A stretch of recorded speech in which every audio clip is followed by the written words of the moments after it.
How's it going, everybody? Gunner here, and today we're going to tie something new, and believe it or not, it's a little bit smaller than normal. Check it out. So there you guys go. This is the Jason Taylor Pheasant Rump Deceiver combined with Kelly Galloup Smoke Wagon on the top half.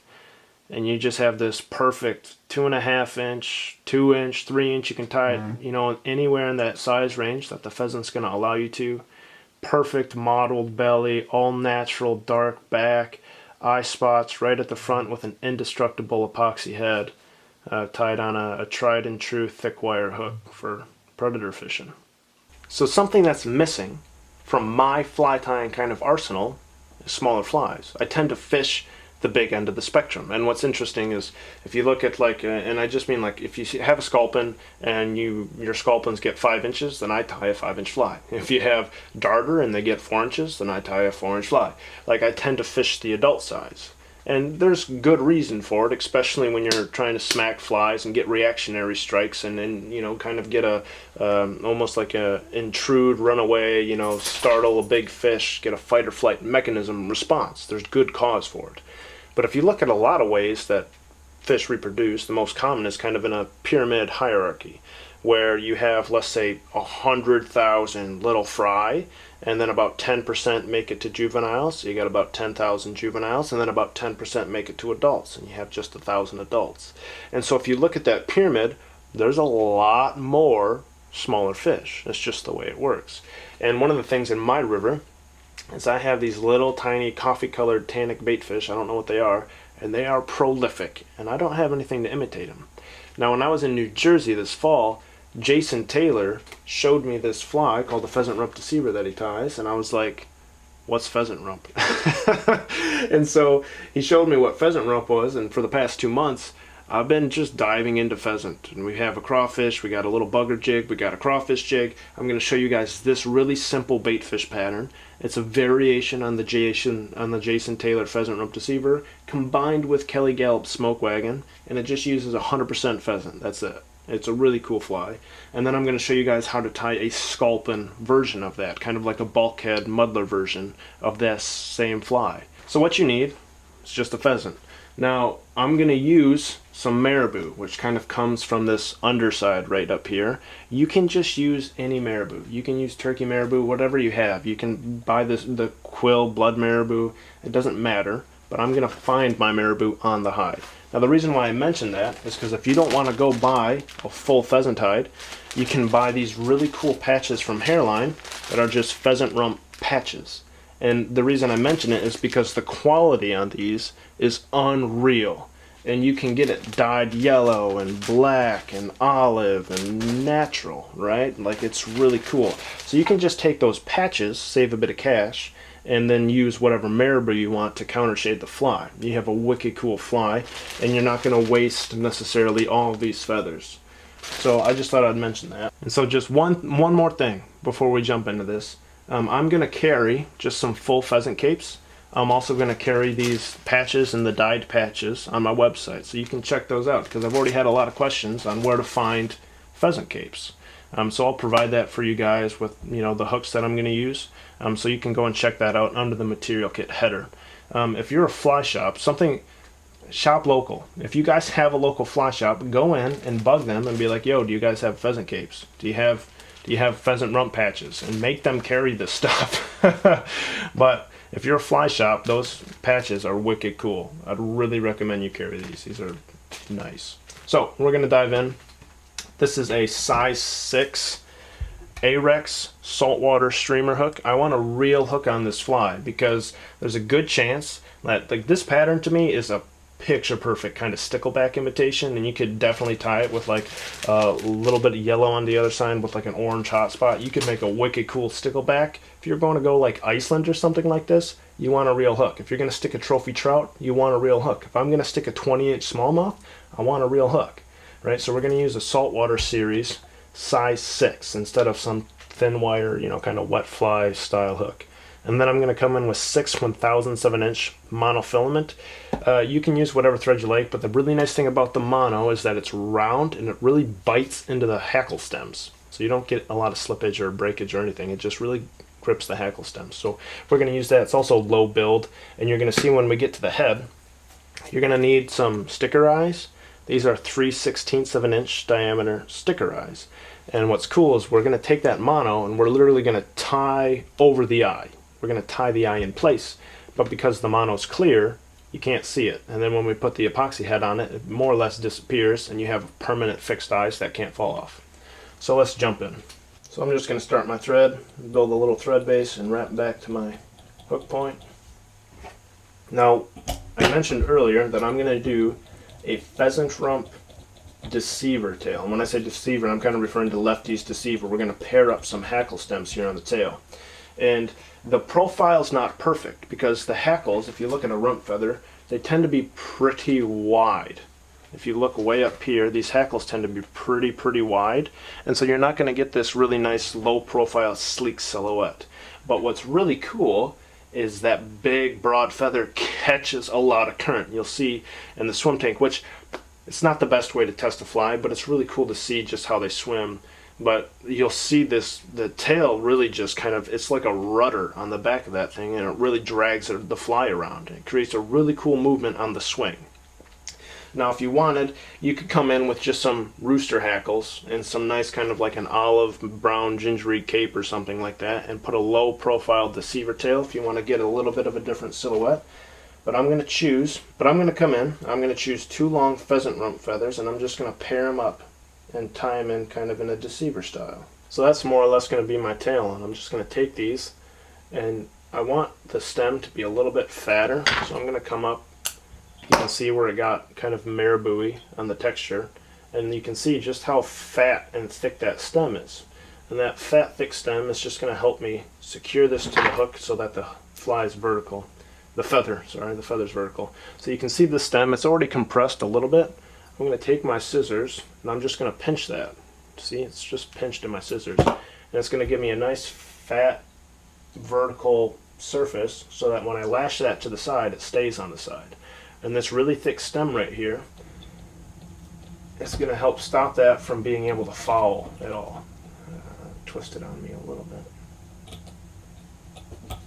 So now I have this nice vertical tail feather that's pinned right to the side, and I'm just going to match that on the far side. Again, pinching my stem with my scissors, putting that right on the side of the hook, lashing that down, and then controlling that taper with some good thread. And that's your tail. It's really simple. Because we got thick stems, it's not going to foul excessively. It's a little bit broad in the silhouette, but the thing just rudders around like crazy, and it's about the only way to get the right length using just a pheasant hide. Now we're going to come in and I'm going to select maybe 4, maybe 5, maybe 3. It depends on your shank length. So if you're just tying a different shank length, tailor the fly, right? But we're going to palmer pheasant rump long, stack some marabou. Pheasant rump medium, stack some marabou. Pheasant rump short, marabou, short, marabou. And it's just going to be rinse and repeat until you fill up the hook shank. And you want that long belly, medium belly, shorter belly, short belly to build this nice belly taper with the pheasant rump. And that's going to support the marabou wings. And I'm going to get my marabou again from this underside. And on this first stack, I'll show you how I treat it because, well, I treat it a certain way. So I'll show you how I do it. But let me select 4 nice rump feathers here. So what I'm going to do is I'm just going to preen back my hackle right before my stem gets thick.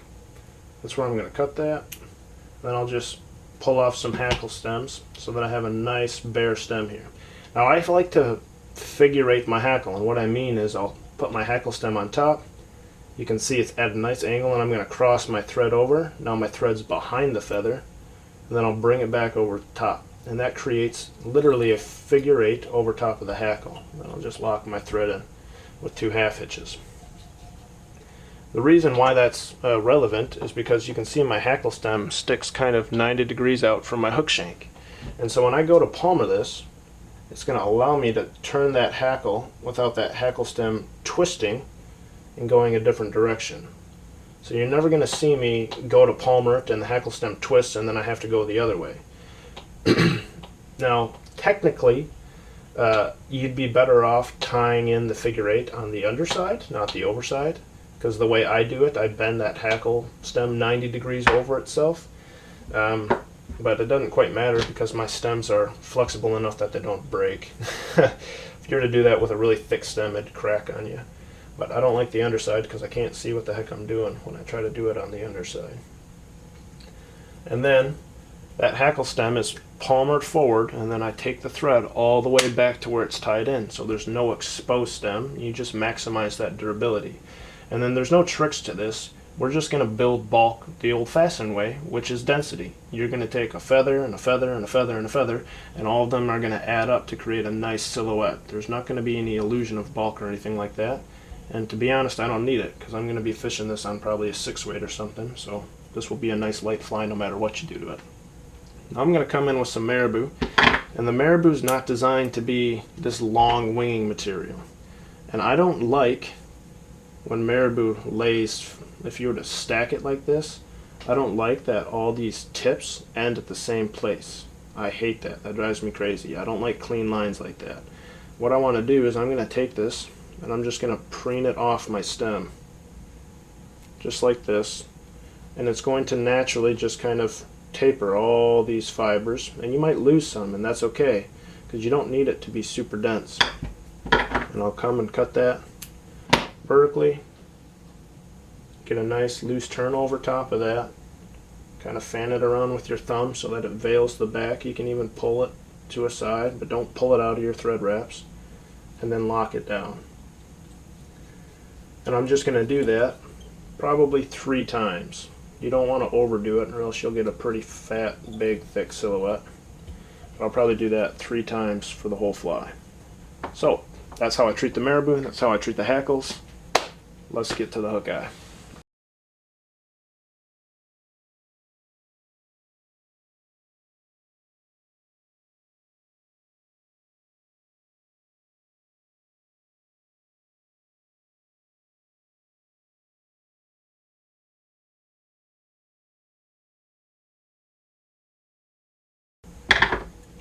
Now when your pheasant rump gets really short here, you're not going to get a lot of turns. So this last one, I'm actually going to take 2 pheasant rump feathers at the same time that are really short so that I get a nice dense little underbelly here. And you can see I skipped the marabou, so there's only 2 stacks of marabou on there so far.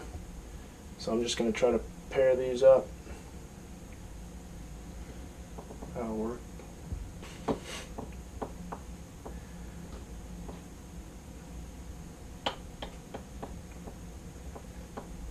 See, I only got like a turn and a half.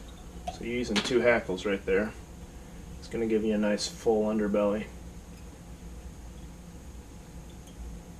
And then don't be afraid to come and wrap back over top of that.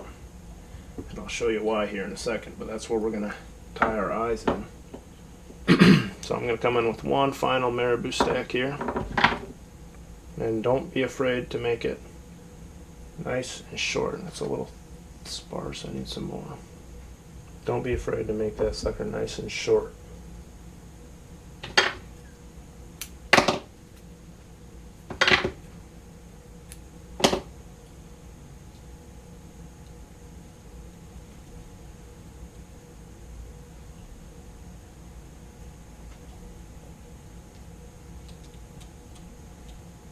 And that thing is sick. Look at that taper. It's awesome. Alright, so we're just going to come in here with 3/16 of an inch sticker eyes. This is the color Super Pearl. Get them off your packaging here. And what you're going to do, because our thread is clear, I'm just going to stick that right to the side. And then bring my monofilament thread, if it would have stayed up there, that would have been better, right over top of that eye. So it's literally tied in with 2 turns of thread going right over that pupil dot. Doesn't like that.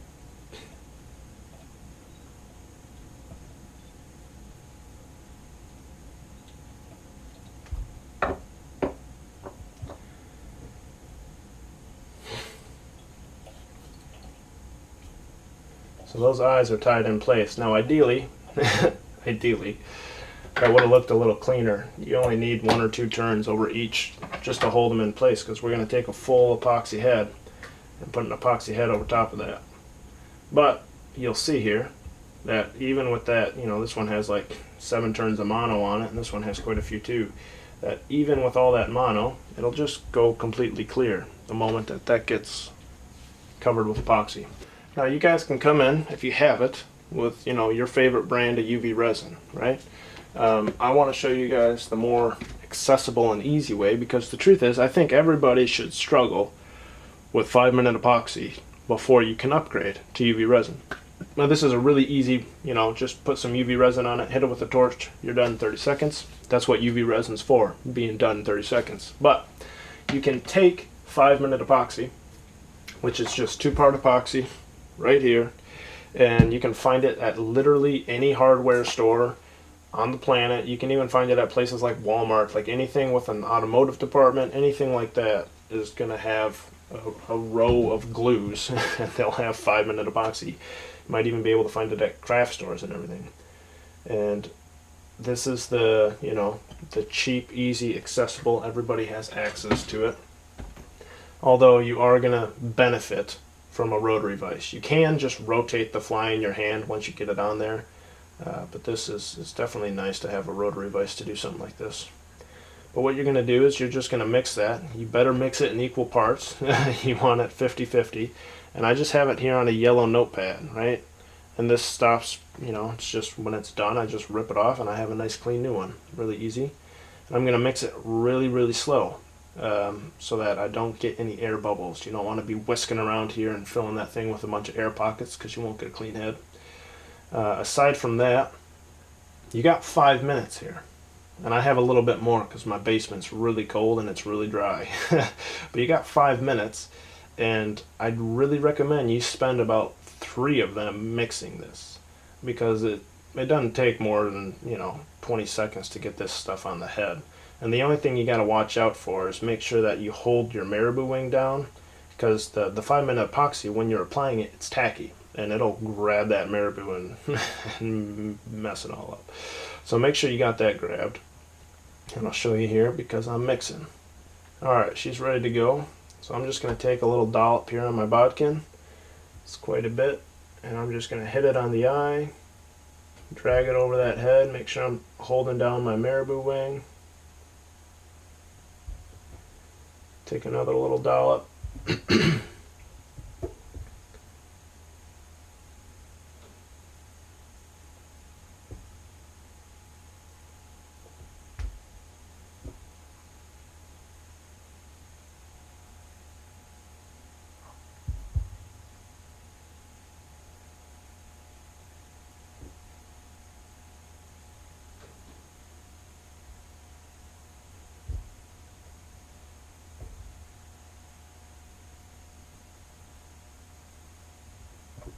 You can already see, you can barely even see that mono. It's already disappeared under there. I'm just going to take a little bit more. I don't know why. I just feel like I should. But what's cool is you have those 2D eyes on here, right? You tie them in, and they kind of get like smashed by your thread and compressed. And you take this 5-minute epoxy, and it creates 3 dimensions back over top of those eyes, which is really cool. So you went from a 2D eye to basically having 3D eyes. Now find a rag or something to wipe your bodkin off with, so you got a nice clean bodkin. And then I'm quite literally just going to sit here, loosen up my tension on my vise, and spin this thing and drink some coffee. Now they make little epoxy drying wheels, which are a pretty cool thing to put this in, and it just spins your thing around so you don't get dripping or sagging. But this is just easy to maintain and hang out for a little bit. But I'll show you guys the finished fly here, and then we'll get her in the swim tank and let her swim around. So there you guys go. This is the Jason Taylor Pheasant Rump Deceiver combined with Kelly Gallup's Smoke Wagon on the top half. And you just have this perfect 2.5 inch, 2 inch, 3 inch. You can tie it, you know, anywhere in that size range that the pheasant's going to allow you to.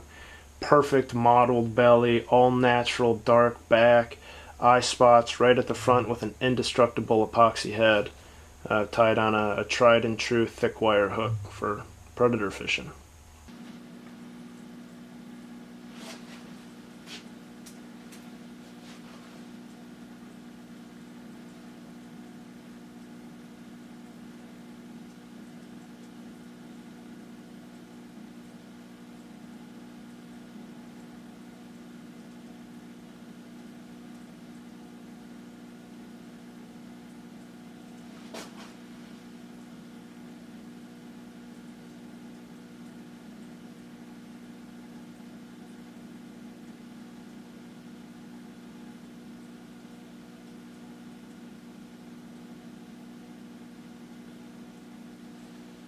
So thanks for watching, everybody. I hope you enjoy that. Tie some up. It's really simple. And if you select those pheasant rump correctly, going from long to medium to short, you just preen off that marabou so you have this nice, perfectly consistent back. You don't have any stair-step effects. You can tie the tail a wee bit shorter or a wee bit longer depending on your needs. You can substitute rooster saddle and tie a Lefty's Deceiver style tail. You could put a marabou tail on this, like just a Kelly Galloup style marabou tail. It's really adaptable. I'd highly recommend checking out this hook. I don't like thin hooks. Thin hooks really bother me. But this is going to allow you to really chase trophy trout, chase trophy smallmouth. You're going to be able to sharpen it, refine it. You could take this thing into salt water if you have any small little forage fish like this.